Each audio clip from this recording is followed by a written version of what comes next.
کے راستہ میں صدقات دینا، مال کو خیرات کرنا،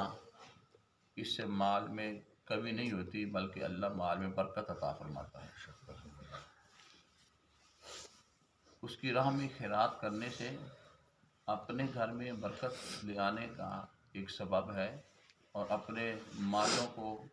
وجہ برکت بنانے کا بھی ایک ذریعہ ہے۔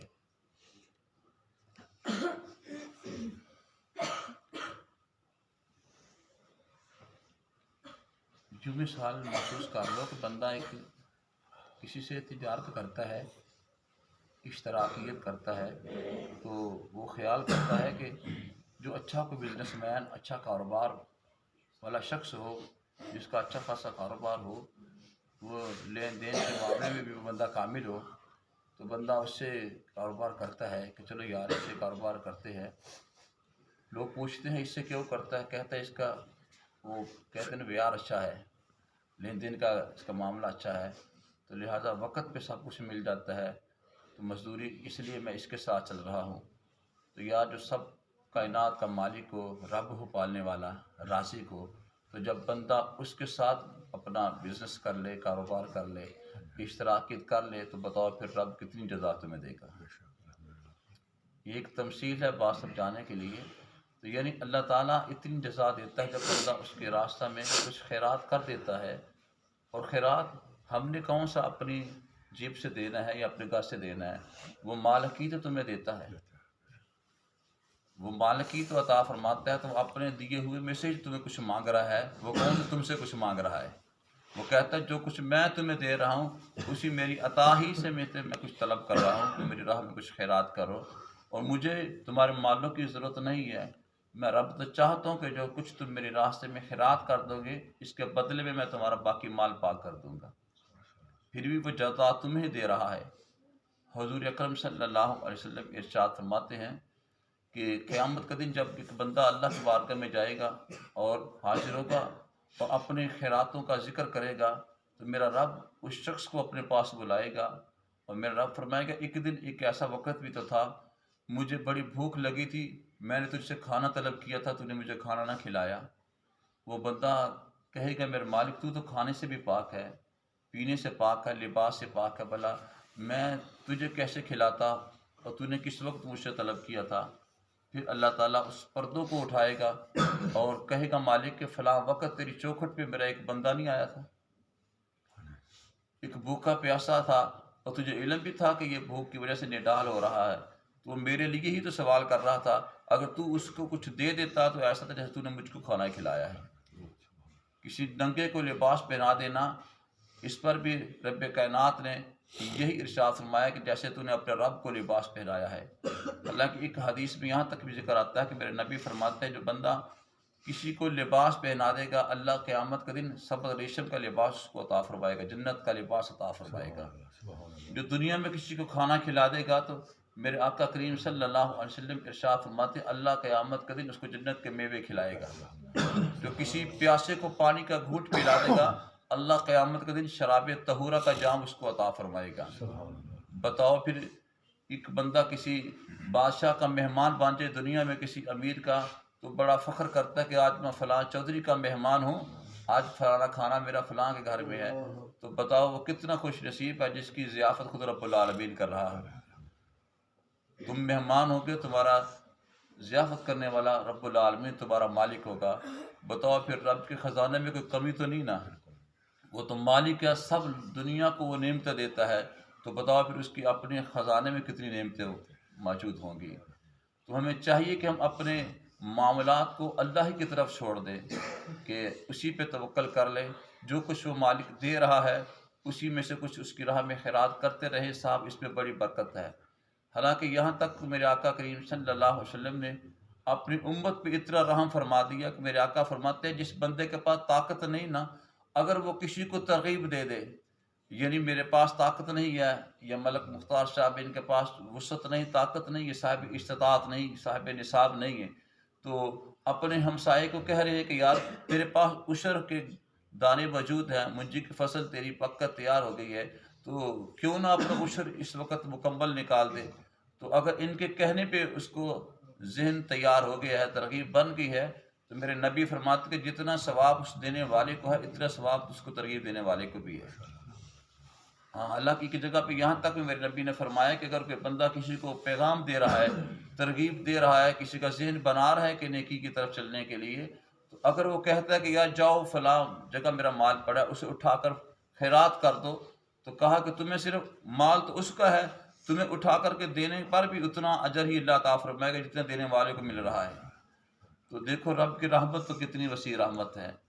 وہ تو کہتا ہے کہ ہم تو مائل بکرم ہیں، کوئی سائل نہیں، راہ دکھائے کسی راہ روے کوئی منزل ہی نہیں۔ وہ مالک تو کہتا ہے کہ مانگنے والا تو مجھے ملے، پھر میری بارگاہ میں جھولی پھیلا کر تو دیکھے میں رب کس طرح تیرے اوپر اپنے خزانوں کو انڈیل دیتا ہوں۔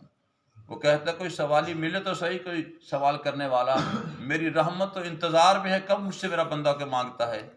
کب مجھ سے کوئی طلب کرتا ہے۔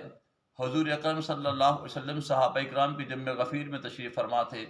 یہ صحیح مسلم ہی میں روایت منقول ہے کہ میرے آقا نے ارشاد فرمایا، اے صحابہ آؤ میں تمہیں ایک کہانی سناتا ہوں۔ یہ کہانی کوئی کسی لیلا مجنوں کی کہانی نہیں ہے،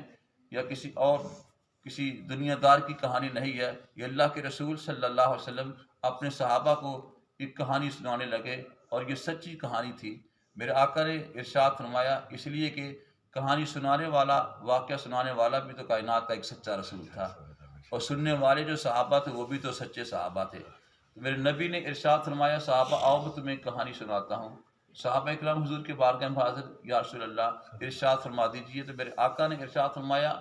کہ پہلے وقتوں میں ایک شخص تھا جو اس کے جب کھیت یا اس کی فصل پک کر جب تیار ہو جایا کرتی تھی تو وہ اللہ کے لیے پہلے حصہ نکالا کرتا تھا، پھر اپنے گھر والوں کے لیے، پھر ایک حصہ وہ اپنے باغ پر خرچ کرنے کے لیے نکال لیا کرتا تھا۔ یہ واقعہ سنانے کے بعد میرے آقا نے فرمایا، ایک دن ایک ایسا وقت بھی آیا، ایک شخص اس جنگل میں سے اس باغ کی طرف جا رہا تھا، تو اس نے کیا دیکھا کہ اس کے لیے ایک عجیب بات اس بندے کے سامنے رب کائنات رکھ دی۔ وہ کیا ہے؟ وہ کہتا ہے کہ وہ نوجوان کہتا ہے کہ میں جب اس کھلے میدان میں سفر کر رہا تھا تو ہاتھ غیبی سے آسمان کی طرف سے آواز آئی، اس کی حدیقت فلان،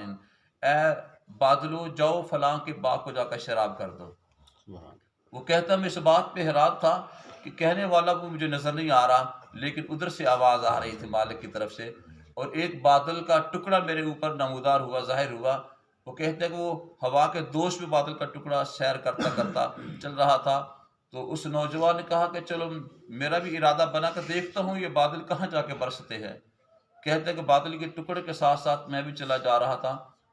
قریب ایک پہاڑ کی چوٹی تھی، وہ بادل اس پہاڑ کے اوپر جا کر برسے، اور وہ پانی ساتھ ایک نالا، ایک ندی گزر رہی تھی، اس میں آ کر پانی گرا، اور وہ نالے کے ساتھ ساتھ کہتا ہے میں چلا دیکھتا ہوں کہ قریب ہی ایک باغ تھا، اس باغ کو جا کر پانی سیراب کر رہا ہے، اور اس باغ کے اندر ایک بارش بزرگ تشریف فرما تھے۔ میں نے جا کر کہا کہ بابا آپ کون سا ایسا عمل کرتے ہیں جس کے سبب سے میرا رب تمہارے باغ کو سیراب کر رہا ہے؟ اس بابا نے، اس بزرگ نے کہا کہ بیٹا کوئی اور عمل تو نہیں میرے پاس، نہ ہی کوئی بڑی نمازی یا نوافل ہے، نہ ہی حج و زکوٰۃ، اور نہ ہی احت روزوں اور ریاضت اور چلہ کشی میرے دامن میں موجود ہے۔ ہاں ایک کام میں ضرور کرتا ہوں۔ کہا بابا جی وہ کون سا کام ہے؟ فرمایا کہ جب میرا پھل پک جاتا ہے، باغ کا فصل تیار ہو جاتی ہے، اس کے میں 3 حصے کر لیتا ہوں۔ ایک حصہ راہ خدا میں خیرات کرنے کے لیے، ایک اپنے اہل و عیال کے لیے، اور ایک حصہ میں اسی باغ کے اوپر خرچ کرنے کے لیے نکال لیتا ہوں۔ تو کہا کہ ہاں یہی تیرا عمل ہے جس کے سبب سے میرے رب نے آج بادلوں کو حکم دے دیا تھا کہ جاؤ فلاں کے باغ کو سیراب کرو۔ صاحب آج ہم دیکھیں تو صحیح، کبھی کبھی ہمارے ساتھ بھی یہ مشاہدہ ہو جاتا ہے، اور سنا ہے میں نے اپنے کانوں سے خود کئی ایسے دوستوں سے اظہار کرتے ہوئے کہ یار میں تو بڑی کھاد بھی میں نے ڈالی تھی، میں نے فلاں زہر بھی ڈالے تھے، لیکن میری فصل اور میرا جو پھل ہے منجی کی صورت میں یا گندم کی صورت میں بڑی کم ہوئی ہے۔ میرا فلاں ساتھ تھا، اس نے میں نے دیکھا اس نے کوئی کھاد بھی نہیں ڈالی تو اس کی فصل اتنی زیادہ ہو گئی، اور اس نے میں نے دیکھا کہ وہ کبھی پانی بھی نہیں لگاتے نظر آیا، لیکن پھر بھی وہ کہتا کہ میری منجی کی فصل اتنی زیادہ ہو گئی۔ صاحب رازق میں آپ نہیں ہیں، رازق تو اللہ ہے۔ تمہیں کیا علم ہے کہ تم تو صرف ظاہر کو دیکھ رہے ہو کہ شاید اس نے کوئی کھاد نہیں ڈالی یا زہر نہیں اس نے ڈالا یا پانی کی شرابی تو دیتا نہ تھا تو فصل اتنی زیادہ کیا ہو گئی؟ تمہیں کیا پتا ہو کہ وہ زمین کے خزانے میں رب نے اس کے لیے نکال دیے تھے، وہ زمین کے اندر ہی اندر سے اس کی فصل کو وہ شراب کر رہا تھا وہ مالک، اور تمہیں علم بھی نہ ہو سکا۔ تو یہ مالک ہے جو انسان کے لیے اسباب پیدا فرما دیتا ہے۔ میرے اور آپ کے وہاں میں بھی یہ چیزیں نہیں ہوتی، غمام میں بھی نہیں ہوتی، ہمارے خیالات اس تک نہیں پہنچ سکتے کہ رب کائنات اس بندے مومن کے لیے وہ انتظام انتظام میرا مالک فرما دیتا ہے۔ لیکن ضرورت یہی ہے کہ ہم اپنے رب کی بات کو مان کر دیکھیں تو صحیح، اس کے راہ پر قدم اٹھا کر دیکھیں تو صحیح کہ میرا رب تمہیں کیا کہنا چاہتا ہے، کیا تمہیں دینا چاہتا ہے۔ جب ہم نے اپنے دامن کو ہی سمیٹ رکھا ہے تو پھر رب کا شکوہ کرنے کی کیا ضرورت ہے؟ جب وہ کہتا ہے کہ میرے راستے میں تم خیرات کرو، میرے راستے میں تم جو کچھ میں رب تمہیں حکم دے رہا ہوں تم کرتے چلے جاؤ، پھر دیکھو میں رب اپنے خزانوں کس طرح تمہارے لیے کھول دیتا ہوں۔ تو صاحب ہمیں چاہیے کہ ہم رب کائنات کے حکم اور نبی رحمت صلی اللہ علیہ وسلم کی شریعت کا جب ہم نے سہرا باندھ رکھا ہے اپنی پیشانی پر، تو پھر ہمیں جھجک نہیں محسوس ہونی چاہیے، ہمیں شرم نہیں محسوس ہونی چاہیے کہ جب رب نے طاقت دی ہے مجھے، میرے گھر میں بیٹھے رب نے مجھے رزق دے دیا ہے، تو کیوں نہ میں اس کو اس کی راہ میں خیرات کر دوں۔ اب دیکھو نا اس باغ والے کا ذکر ہی جب نبی رحمت صلی اللہ علیہ وسلم نے ارشاد فرما دیا، صرف صحابہ ہی کے لیے نہیں ہے، قیامت تک کے لیے ہر بندے مومن کے لیے ہے کہ میرے آقا نے مثالیں دے دے کر اس امت کی اصلاح فرمائی ہے۔ میرے آقا نے فرمایا کہ اس باغ کو سیرابی دیکھو غیب سے میرا رب فرما رہا ہے، وہ بادلوں کے ذریعے رب اس کے باغ کو سیراب کر رہا ہے۔ تو وجہ کیا ہے کہ وہ وجہ یہی ہے کہ وہ بندہ کا یہی عمل تھا کہ سب سے پہلے وہ اپنی فصل کو اللہ کی راہ میں جو حصہ تھا اس کو نکال کر کے پھر بعد میں اس فصل کو اپنے گھر میں لے جاتا تھا۔ لیکن کاش کبھی یہ بات ہمارے فہم میں بھی آ جائے، ہماری سوچوں میں بھی بیٹھ جائے اور ہمیں بھی دین کے راستے پہ چلنے کا یہ قرینہ یا سلیقہ آ جائے۔ تو ہم تو صرف اپنی خواہش کے بندے ہیں، خواہش کے بندے ہیں، بس جو جی میں آیا وہ کرتے ہیں، جتنا جی میں آیا اس کو راہ خدا میں خیرات کر دیا، پھر امید بھی رکھتے ہیں کہ میرے مال میں برکت ہو جائے، گھر میں برکت ہو جائے، میری اولاد میں برکت ہو جائے، اولاد نیک بن جائے۔ صاحب میرے رب نے تمہیں تمام راستے بتا دیے ہیں، چاہتے ہو کہ میرے کاروبار میں برکت ہو جائے، مال میں وسعت آ جائے، اولاد میں نیک راہ پہ چلنے کے طریقے سلیقے قرینے آ جائیں، تو اس کا ایک ہی وجہ ہے کہ اپنے لقموں کو حلال کر لو، اپنے رزق کو حلال کر لو۔ تو یہ بھی اس وقت تک میرے اور آپ کے لیے حلال نہیں ہے جس وقت تک اگرچہ یہ ہمارے اپنے کھیتوں کی فصل ہے، ہماری اپنی محنت کی کمائی ہے، لیکن جس وقت تک اس کے اندر جو اللہ کا حصہ ہے اس کو ہم کامل نہیں کریں گے، اس وقت تک میرے اور آپ کے لیے وہ فصل بھی حلال نہیں ہے۔ تو آؤ ہم اللہ کی بارگاہ میں دعا کرتے ہیں کہ اللہ تعالی ہمیں دین اسلام کا فہم عطا فرمائے اور راہ ہدایت اور راہ صراط پہ چلنے کی رب ہمیں توفیق مرحمت فرمائے۔ الحمدللہ رب العالمین والعاقبۃ للمتقین والصلاۃ والسلام علی سید المرسلین۔